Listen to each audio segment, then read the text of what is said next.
If you're ready to win the battle against anxiety, lack of self-confidence, sleepless nights, and to turn the page in the pill for an ill model, you're in the right place. Our passion is to help you get your life back. You deserve freedom. You are worthy of living the life you were meant to. And you can make small changes that get you big results in a short amount of time. Welcome to my podcast. I'm Dr. Nicole Cain, a naturopathic doctor with a master's in clinical psychology and a former anxiety sufferer turned anxiety freedom rebel. Today, we're going to talk about how to go deep without losing yourself in the process. You're going to learn 7 powerful skills for stopping anxiety before it takes center stage. So, without further ado, let's get started.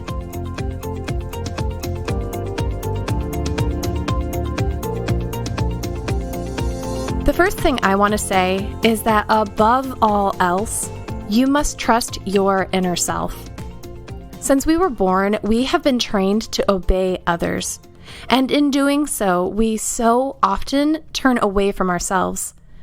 Instead of being raised to listen to our intuition, trust our gut instincts, and honor our personal limits, even and especially when they're uncomfortable or inconvenient to others, we're told to walk in a straight line, be good Victorian children who are seen and not heard, and to comply with the rules of the house, the city, the state, your country, and even and especially God. When untethered, this kind of mentality can be dangerous and even fatal to the fire that you were given at conception. In the 17th to 19th centuries, the Age of Enlightenment, otherwise known as the Age of Reason or Renaissance humanism, emerged. This movement carried with it the work of René Descartes, Isaac Newton, and other philosophical thinkers, paving the way for political revolutions with a centrality on sovereignty of reason, liberty, and rejecting the former philosophies of absolute monarchy and dogmatism.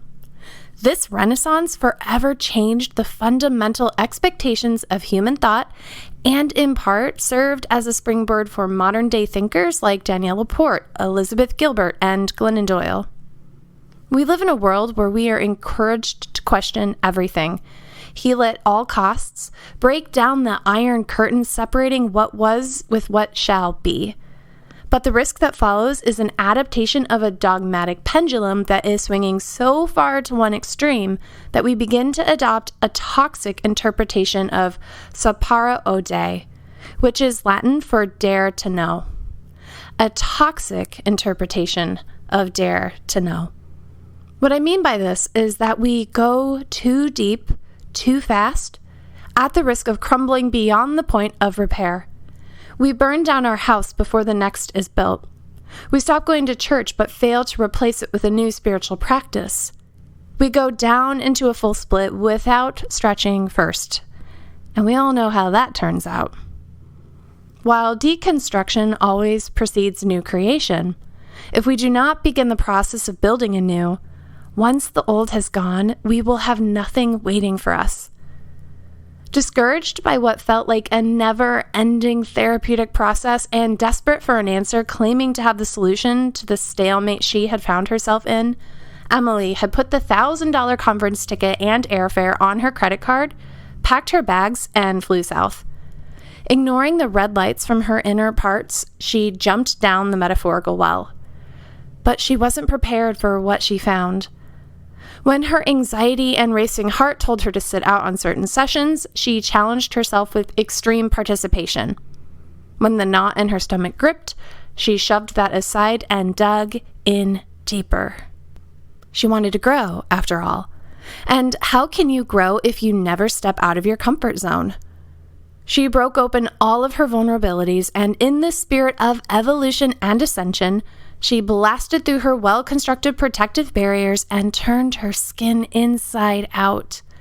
She broke down the walls, rejected old protective mechanisms that she felt were holding her back, and she detonated the rocky foundation that had been propping up her life for the last 30 years. She was determined to start anew, and following her well-intended guide, she slid deeper and deeper and deeper and then she lost herself. A week later, she was back in the United States, alone in her apartment, riddled with wave after wave of debilitating panic.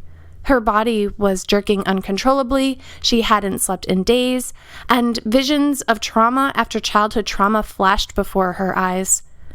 Her head was filled with excruciating pain, the migraines raging, and the ringing in her ears was deafening.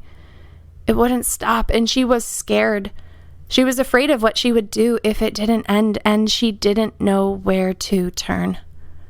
She was confused, she felt betrayed, and she felt completely and utterly alone.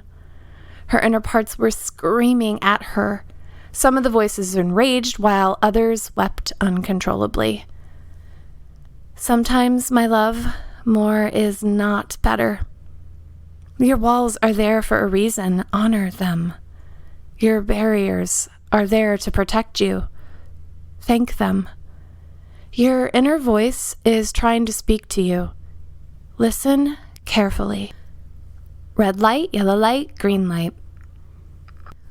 The first step in the ACT model is acknowledgement. Acknowledgement is about turning towards what is happening now and accepting it for what it is. Acknowledgement is being in the emotions, big or small, and not trying to change them. Acknowledgement is about mindfully attending with radical mercy and acceptance to the story of your human experience. During one of these sessions with my ACT method warriors, I was asked, what do I do if I go deep and I can't come back? How do I go deep if I'm afraid of what will happen and I won't be able to come out? I thought about this for a long time and realized that this beautiful soul was speaking with incredible wisdom. She was talking about the red light. She was telling me, if my body is giving me a red light, how do I proceed forward? What do I do? And my answer to her is this: stop. Always honor your stoplight. While going deep is a necessary part of growing and healing, just like a flower cannot survive with only sunshine and no water, you cannot flourish without care and respect of all of the ego states that have carried you to where you are today. Just as your right hand mirrors your left, daring to know should be mirrored by your inner protective parts. If your wise self, your intuition, your gut, your knowing is giving you a red light or even a yellow light, this means that we need to pay attention. We need to turn back to our force field strategies. Force field strategies are protective parts that we choose to elicit. We choose them. We can call them into action when we need them, and they can buoy us during the transformation process. In EMDR, this is referred to as resourcing. Force field strategies are those things in life that serve to protect us and keep us safe. Force field strategies should always be considered with a stoplight in mind. A stoplight is comprised of 3 colors: red, yellow, and green. Red means to stop. Under no circumstances should you ignore your wise mind's red light. Our bodies have different ways of giving us red lights. For Emily, it was anxiety, a racing heart, the knot in her stomach. These were signs from her inner protective parts that something was not safe or right, and she didn't listen. What does your red light look like? What does it feel like when you have gone too far? What are your indicators that you need to hit the brakes and reassess? Yellow light means slow down. Often yellow lights present themselves in the form of intuition, a knowing, your gut instinct. When my yellow light gets activated, I feel dread, constriction in my throat, I clench my jaw. If I ignore this protective part, it will get louder and push into red. But if I honor this, step back and listen, I can often make a decision that better honors what all of my parts need. And then green light, it means to proceed. This is where we want to be when we're breaking down our stories, doing the splits, constructing coliseums, and examining our lives. Green lights are cultivated by honoring our protective parts, engaging in self-care activities, resourcing, and doing frequent check-ins. Green lights are eager, growing, honoring, protective, and directive. How deep shall I go? When reading the works of your favorite inspirational authors, and when your soul is burning to turn the page, it's important to be intentional on how deep you should go. Let's talk about how to proceed forward in a profound way that is healing for you. The first step is meta-awareness. Meta-awareness, or metacognition, is a term that came from the work of developmental psychologist John Flavel. He coined the term metacognition in order to describe a phenomenon where a person is thinking about thinking.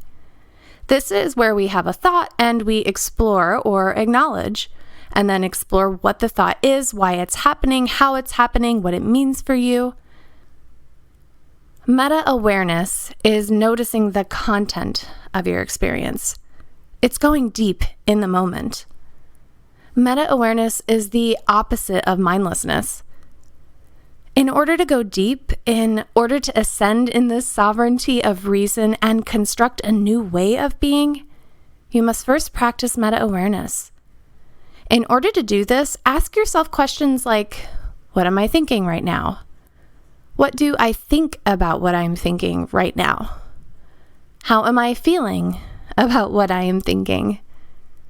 What am I experiencing in my body as this thought comes up? What is beneath this? What is the narrative of my story? And why is this emotion here?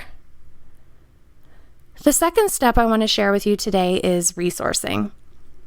In resourcing, the goal is to build your brain's gray matter so that you are more able to manage your emotions before and when they express themselves. This will help you be ready. This will give you a reservoir of resilience. We're going to be talking about 7. Sunbeaming. This is a hypnotic breathing exercise where you imagine a sun ray coming into your head. It can go into the third eye or the top of your head. And as you imagine the sun, imagine it feeling warm. It goes into your body and it's cleansing and purifying. And it's from pure nature. If it's difficult for you to imagine this, you might start by practicing outside in the sun if you have that. If you don't have sunlight, maybe a warm lamp.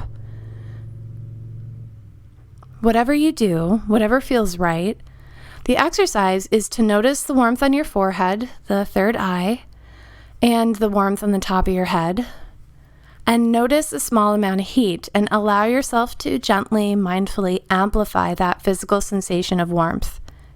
In your mind's eye, imagine absorbing the heat and the purifying energy and embody the feeling of nurturing. Allow a sense of openness in your head and in your shoulders. The second is clockwise, counterclockwise.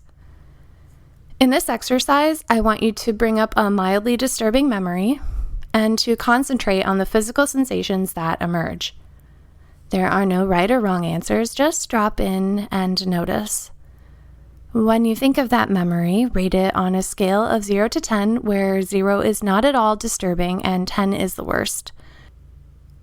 Notice how emotionally disturbing the memory or the event is to you right now. Notice how intense it feels, not how logically bothersome it is. Notice how you respond to it now. Notice where it's located in the body and imagine the energy is going in a spiral, clockwise or counterclockwise. Ask yourself the direction where the energy is going. And then once you've identified it, I want you to mindfully imagine changing the direction of that spiral. And notice what happens when you do. If this is helpful for you, rehearse it with different levels of disturbance and practice bringing the disturbing intensity down by redirecting the sensation of the spiral. Number 3 is befriending the body. For each meditation, pick one part of your body to befriend. For example, start with your hand. Notice anything and everything you can appreciate. Moments this hand has served you, helped you. Acknowledge what the hand has done for you. How it's been there through the good, through the painful. Think of memories where the hand has assisted you in getting things done that you needed to do. Express gratitude for that part of your body. It's Spend 5 minutes each day with a different part of your body. Number 4, making a mandala. A mandala represents the inner connection of all things. You can buy a coloring book to build your mandala, craft supplies, or even create one in your yard with sticks and rocks. And what we want to do is we want to build or color or create in a clockwise direction. So as you do so, color each section or draw or build each section one by one in a clockwise circular pattern. Spend 20 minutes building or drawing, working your way around the clock.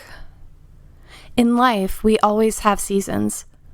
While every fall is similar to the fall of your past, it is never the exact same weather pattern. Notice how everything changes, but yet it is all connected. How the spring rain waters the flowers that will bloom in summer. Number 5, becoming your own parent.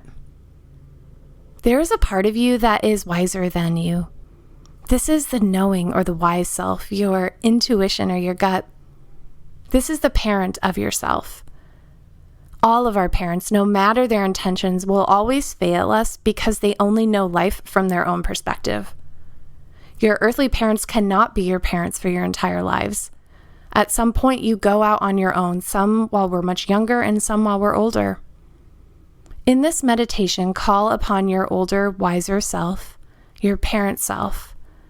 Drop into your body, drop into your knowing, drop into your intuition and your gut, and meditate on a question you would like to ask your wise self.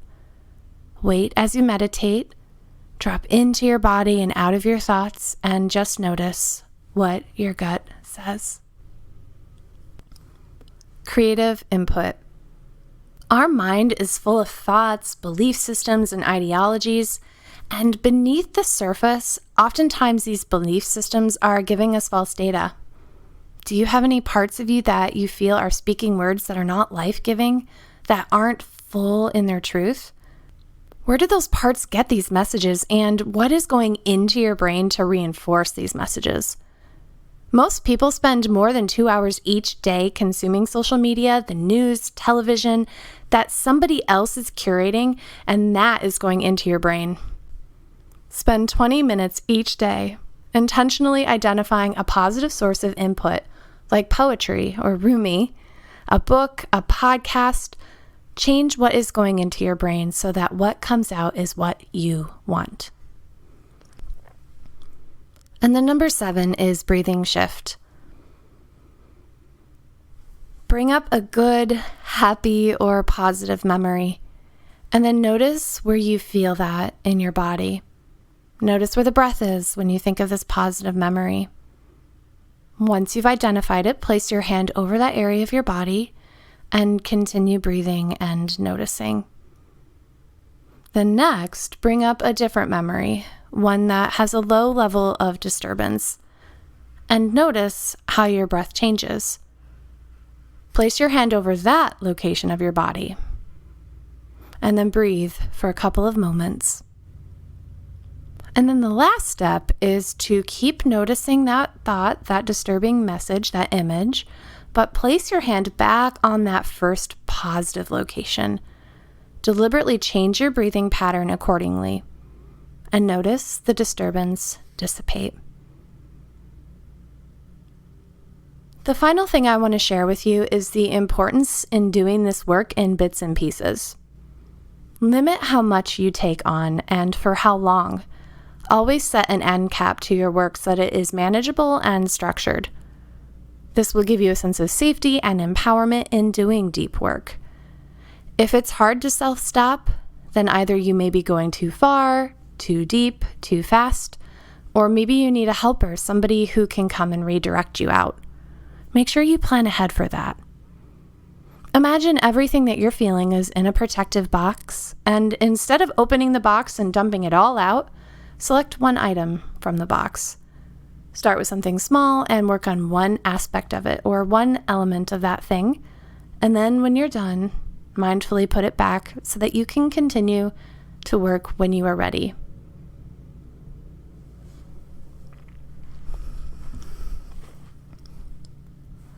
Today we talked about trusting yourself above all else.